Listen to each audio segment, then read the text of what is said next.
老姑婆的古董老菜单第10集最终回，这又是一个典型的 happy ending。在历经千辛万苦后，王武安和廖阿水总算鼓起勇气跟默默暗恋的女人告白，然后暗地期盼着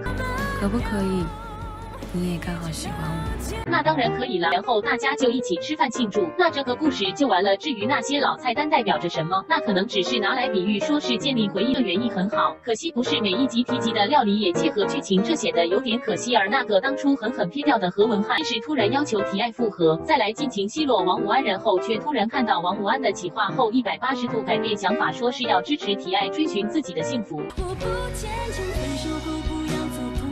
何文翰变心的速度比白海豚转弯还要快，快到要得提醒观众，再不好好交代就没完没了。不管如何，这个故事还是蛮不错的。第4名，黑喵之情第5集，这一集大部分时间都是落在沈清凯的生活和工作上，他的一家人们活在立伟的光环下，过着受人敬重的生活，然而却因为沈清凯两夫妻忙于工作，他们对这个家本来就已经很疏离，连两父女逛街也只是做做样子而已。这样表面的和平，终于在雅云的假生日那天要大爆发，又轮到他们女儿慧芳要离家出走。虽然市长还是不太理解为什么他要把真正的生日日期隐匿，再显得好像没有人 care 他，只有那只狗会关心，但压垮的那根稻草的背后藏着肯定不是一时半刻的误会。所谓其家平天下，政治人物身为民意的代表，如果连家庭也处理不好，怎样能说服选民投下信任一票？但究竟这个家庭又是不是愿意接受有人卷入政治的漩涡里？这对清凯来说，两难的局面也是吃力不讨好的。第3名，浪漫输给你第13集，承接上一集，小恩也终于成功从企划部的小麻雀摇身一变成为傲然的女人。然而她在享受这段美好时光之际，却发现傲然的梦里似乎有她在现实的那段记忆。她尝试去拼凑这段记忆，却发现这幕后冥冥中似乎有人在控制着他们的命运。到底是怎样的人会设计傲然和小恩呢？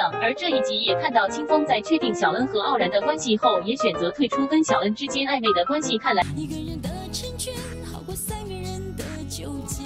清风从小就活在傲然的阴影下，虽然算是跟傲然一起打拼，共同进退，但清风还是选择默默守在傲然旁，不去像现实世界里的贺家姐弟那样争权夺利。就算到后来傲然算是抢走了小恩，清风也是毫无介意。那么好的兄弟哪里找呢？又或者是他们不是好麻吉，是好 CP。第2名，我的婆婆怎么那么可爱第25、26集，这2集里有2位过客来到真鹤斋。首先是苏炳爱，比起他的3个哥哥，虽然他们也是不约而同的骗钱，但他却是唯一一个成功把钱得手的儿女。当林采香以为小女儿一定是会最听妈妈的话，至少也不会像哥哥们那样的用奇怪的名目骗钱，但往往看似最信任的人，就是会做出最难以置信的事。对采香来说，全家人都养老鼠咬布袋的那份滋味真的不太好受。幸好接下来就有从日本来的帅哥摄影师冈本英树来到真鹤斋，却发现对 CEO 一见钟情，甚至还打算邀他远走高飞。这不但令暗恋的发贵变得像另一个人的吃醋样子，采香也要得担心，当 CEO 离开后，没有人帮他出谋献策，又暗中支持他，店里该怎么办？幸好 CEO 还是放不下真鹤斋的这一切。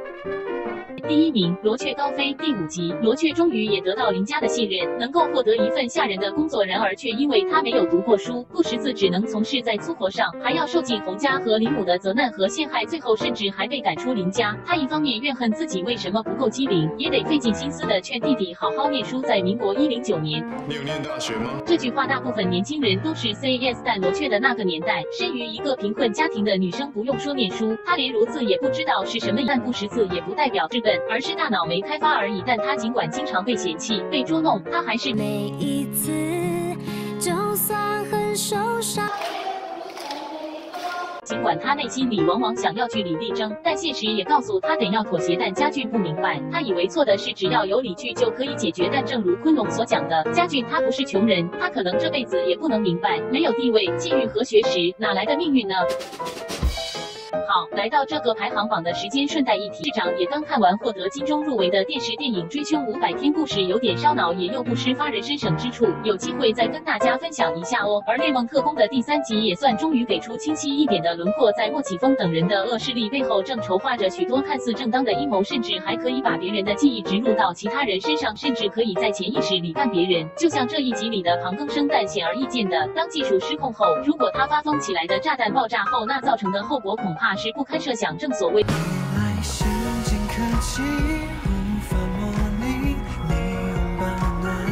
再精进的技术也不是人性，还是实实在在的找个女朋友比较实际吧。